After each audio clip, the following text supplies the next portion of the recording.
द्वापर युग में एक समय की बात है कि यशोदा जी ने कृष्ण भगवान से कहा, हे कृष्ण, तुम सारे संसार के उत्पन्न करता, पोषण तथा उनके संहार करता हो।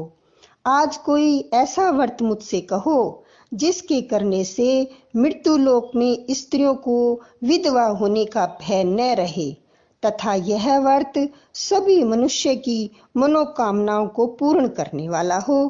श्री कृष्ण भगवान कहने लगे, हे माता, तुमने अति सुंदर प्रश्न किया है। मैं तुमसे ऐसे ही व्रत को सविस्तार कहता हूँ। सौभाग्य की प्राप्ति के लिए स्त्रियों को 32 पूर्णिमासी का व्रत करना चाहिए। इस व्रत को करने से स्त्रियों को सौभाग्य संपत्ति मिलती है। यह व्रत अचल सौभाग्य को देने वाला और भगवान शंकर के प्रति मनुष्य मात्र की भक्ति को बढ़ाने वाला है। यशोदा जी कहने लगी, हे कृष्ण, सर्वप्रथम इस व्रत को मृत्यु लोक में किसने किया था, इसके विषय में विस्तार पूर्वक मुझसे कहो। श्री कृष्ण भगवान कहने लगे कि इस भूमंडल पर एक अत्यंत प्रसिद्ध राजा चंद्रहास से पलित अनेक प्रकार के रत्नों से परिपूर्ण कातिका नाम की एक नगरी थी। वहां धनेश्वर नाम का एक ब्राह्मण था और उसकी स्त्री अति सुशील रूपवती थी। दोनों ही उस नगरी में बड़े प्रेम से रहते थे। घर में धन धान्य आदि की कोई कमी नहीं थी। उनको एक बड़ा दुख था, उनके कोई संतान नहीं थी, जिसकी वजह से वह बहुत दुखी रहते थे। एक दिन एक बड़ा तपस्वी योगी उस नगरी में आया।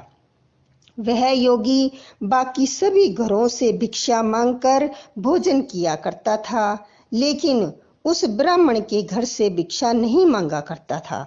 एक दिन योगी गंगा किनारे भिक्षा मांगकर प्रेम पूर्वक खा रहा था कि धनेश्वर ने योगी को यह सब करते देख लिया। सब कार्य किसी प्रकार से उसने देख लिए। अपनी भिक्षा अनादर से दुखी होकर धनेश्वर योगी से बोला कि आप सभी घरों से भिक्षा लेते हैं, परंतु मेरे घर की भिक्षा कभी भी नहीं लेते। इसका कारण क्या है? योगी कहने लगा कि आपके धर्म हमें इस बात की आज्ञा नहीं देता है, क्योंकि अभी आप गृहस्थ जीवन में एक सुख से वंचित हैं। आपके घर संतान होने पर मैं आपके घर से भी भिक्षा स्वीकार कर लूंगा। उन्होंने कहा कि जिसे संतान नहीं है उसके घर से भिक्षा लेने से मेरे भी पतित हो जाने का भय है। धनेश्वर यह बात सुनकर बहुत दुखी हुआ और हाथ जोड़कर योगी के पैरों में गिर पड़ा तथा दुखी मन से कहने लगा कि आप मुझे संतान प्राप्ति के उपाय बताएं। आप सर्वज्ञ हैं, मुझ पर अवश्य ही यह कृपा कीजिए। धन की मेरे घर में कोई कमी नहीं है, लेकिन मैं संतान न होने के कारण अत्यंत दुखी हूँ। आप मेरे इस दुख का हरण कीजिए।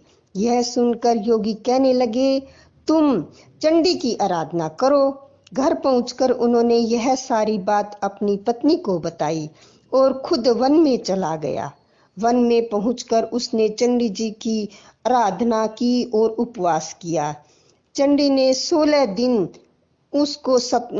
दिन के बाद सपने में दर्शन दिए और कहा कि हे धनेश्वर, जा तेरे पुत्र होगा, लेकिन उसकी आयु सिर्फ 16 वर्ष होगी। 16 वर्ष की आयु में ही उसकी मृत्यु हो जाएगी। अगर तुम दोनों स्त्री और पुरुष 32 पूर्णिमाओं को व्रत करोगे तो वह दीर्घायु हो जाएगा। जितनी तुम्हारी सामर्थ्य हो उतने आँचे के दिए जलाकर शिव जी का पूजन करना, लेकिन पूर्णमासी 32 ही होनी चाहिए। सुबह होते ही तुम्हें उस स्थान के पास एक आम का पेड़ दिखाई देगा। उस पर चढ़कर एक फल तोड़कर अपने घर ले जाना। अपनी स्त्री का इस बारे में बताना। सुबह स्नान के बाद वह स्वच्छ होकर शंकर जी का ध्यान करके उस फल को खा ले तब शंकर भगवान की कृपा से उसको गर्भ हो जाएगा। जब ब्राह्मण सुबह उठा तो उसे उस स्थान पर आम का पेड़ दिखाई दिया और वह उससे फल तोड़ने के लिए चढ़ा, लेकिन वह पेड़ पर चढ़ ही नहीं पा रहा था। यह देखकर उसे बड़ी चिंता हुई। उसने भगवान गणेश की उपासना की और कहा, हे दयानिधे, अपने भक्तों के विघ्नों का नाश करके उसके मंगल कार्य को करने वाले, दुष्ट का नाश करने वाले, रिद्धि सिद्धि देने वाले, आप मुझे इतना बल दें कि मैं अपनी मनोकामना पूरी कर सकूं। इसके बाद वह पेड़ से फल तोड़कर अपनी पत्नी के पास पहुंचा। उसकी पत्नी ने अपने पति के कहे अनुसार इस फल को खा लिया और वह गर्भवती हो गई। देवी की कृपा से उसे बहुत सुंदर पुत्र प्राप्त हुआ। उसका नाम उन्होंने देवीदास रखा। माता पिता के हर्ष के और शोक के साथ वह बालक बढ़ने लगा। भगवान की कृपा से बालक बहुत ही सुंदर था, सुशील और पढ़ाई लिखाई में भी बहुत ही निपुण था। दुर्गा जी के कथनानुसार उसकी माता ने 32 पूर्णमासी व्रत रखा।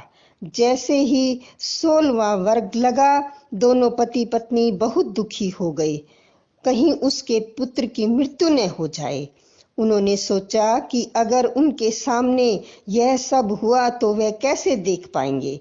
तभी उन्होंने देवीदास के मामा को बुलाया और 1 वर्ष के लिए देवीदास को काशी पढ़ने के लिए भेज दिया। 1 वर्ष के बाद उसे वापस लेकर आ जाना। देवीदास अपने मामा के साथ एक घोड़े पर सवार होकर चल दिया। उसके मामा को भी यह बात पता नहीं थी। दोनों पति पत्नी 32 पूर्णमासी का व्रत उन्होंने पूरा किया। दूसरी तरफ मामा और भांजा दोनों रात गुजारने के लिए रास्ते में एक गांव में रुके। उस दिन उस गांव में ब्राह्मण की कन्या का विवाह होने वाला था। जिस धर्मशाला में वर और बारात के बाकी लोग रुके हुए थे, उसी धर्मशाला में देवीदास और उसका मामा ठहर गए।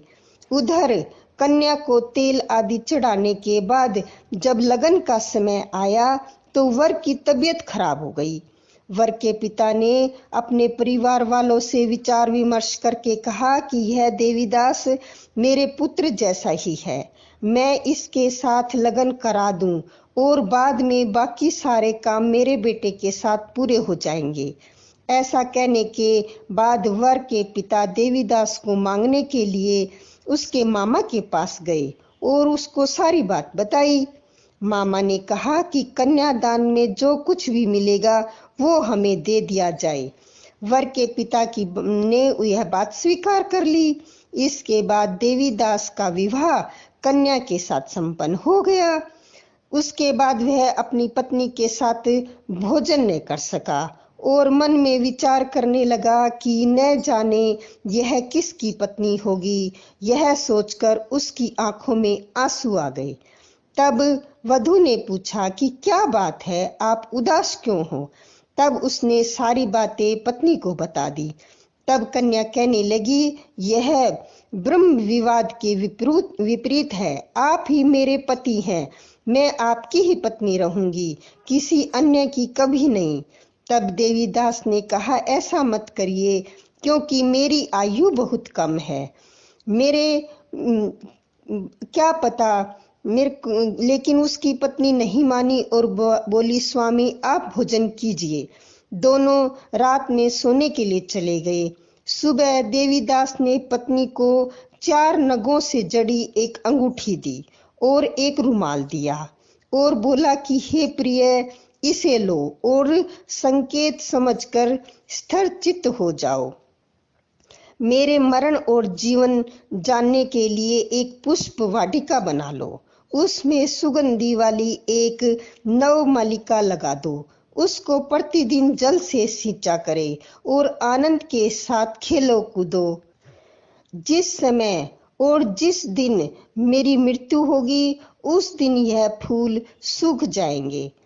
जब यह फिर से हरे हो जाए तो जान लेना मैं जीवित हूँ। यह समझाकर वह वहां से चला गया। इसके बाद जब वर और बाकी बाराती मंडप में आए तो कन्या ने उन्हें देखकर कहा कि ये मेरा पति नहीं है। मेरे पति वह हैं जिसके साथ रात में विवाद हुआ है। उसके साथ मेरा विवाह नहीं हुआ। अगर यह वही है तो बताए कि इन्होंने मेरे को क्या दिया है। साथ ही कन्यादान के समय को जो आभूषण मिले वह हमें दिखाएं। कन्या की ये सारी बातें सुनकर वह कहने लगे कि मैं यह सब नहीं जानता। इसके बाद सारे बारात अपमानित होकर लौट गई। भगवान कृष्ण बोले, हे माता, इस प्रकार देवीदास काशी चला गया। कुछ समय जब बीत गया तो एक सर्प उसको डसने के लिए आया, लेकिन वह उसको काट नहीं पाया क्योंकि उसकी माता ने पहले ही 32 पूर्णिमा का व्रत कर लिए थे। इसके बाद खुद काल वहां पहुंचा। भगवान की कृपा से तभी वहां माता पार्वती और भगवान गणेश आ गए। देवीदास को मूर्छित दशा में देखकर माता पार्वती ने भगवान शिव से प्रार्थना की कि महाराज, इस बालक की माता ने पहले ही 32 पूर्णिमा के व्रत कर लिए हैं, आप इनको प्राण दें। भगवान शिव ने माता पार्वती के कहने पर उसे प्राण दे दिया। उधर उसकी पत्नी उसके काल की प्रतीक्षा कर रही थी। उसकी पत्नी ने जाकर देखा कि पुष्प और पत्र दोनों ही नहीं है, तो उसको बहुत आश्चर्य हुआ। और जब उसने देखा कि पुष्प वाटिका फिर से हरी हो गई है तो वह समझ गई कि उसका पति जिंदा हो गया है। इसके बाद वह बहुत ही प्रसन्न होकर अपने पिता से कहने लगी कि मेरे पति जीवित हैं, उनको ढूंढिए। तब 16वां वर्ष व्यतीत हो गया तो देवीदास भी अपने मामा के साथ काशी चल दिया। इधर उसकी पत्नी परिवार वाले उन्हें ढूंढने के लिए जा ही रहे थे कि उन्होंने देखा कि देवीदास और उसका मामा उधर ही आ रहे थे। उनको देखकर उसके ससुर बहुत प्रसन्न हुए और उसे अपने घर ले आए। वहां सारा नगर इकट्ठा हो गया और कन्या ने भी उन्हें पहचान लिया। देवीदास ने इसके बाद उसकी पत्नी और मामा को लेकर वहां से चल दिया। उसके ससुर ने भी उसे बहुत धन दहेज में दिया। जब वह अपने घर की तरफ चल रहा था तो उसके माता पिता को लोगों ने खबर कर दी कि तुम्हारा पुत्र देवीदास अपनी पत्नी और मामा के साथ आ रहा है। ऐसा समाचार सुनकर पहले तो उन्हें विश्वास नहीं हुआ, लेकिन जब देवीदास आया और अपने माता पिता के उसने पैर छुए तो देवीदास के माता पिता ने उसका माथा चूमा और दोनों ने उसे खुशी से अपने गले लगा लिया। दोनों के आने की खुशी में धनेश्वर ने बहुत दान दक्षिणा ब्राह्मणों को दी। श्री कृष्ण जी कहने लगे, इस तरह धनेश्वर को 32 पूर्णिमा को व्रत का प्रभाव से उसकी संतान प्राप्त हुई। जो स्त्रियां इस व्रत को करती है वह जन्म जन्मांतर तक विधवा का दुख नहीं भोगती और सदैव सौभाग्यवती रहती है। यह मेरा वचन है। यह वर संतान देने वाला और सभी मनोकामनाओं को पूर्ण करने वाला है। बोलो विष्णु भगवान की जय। बोलो कृष्ण भगवान की जय।